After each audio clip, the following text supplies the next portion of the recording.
وذا النون إذ ذهب مغاضبا فظن أن لن نقدر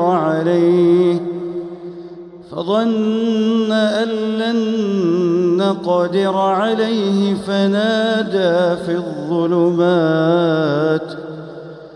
فنادى في الظلمات أن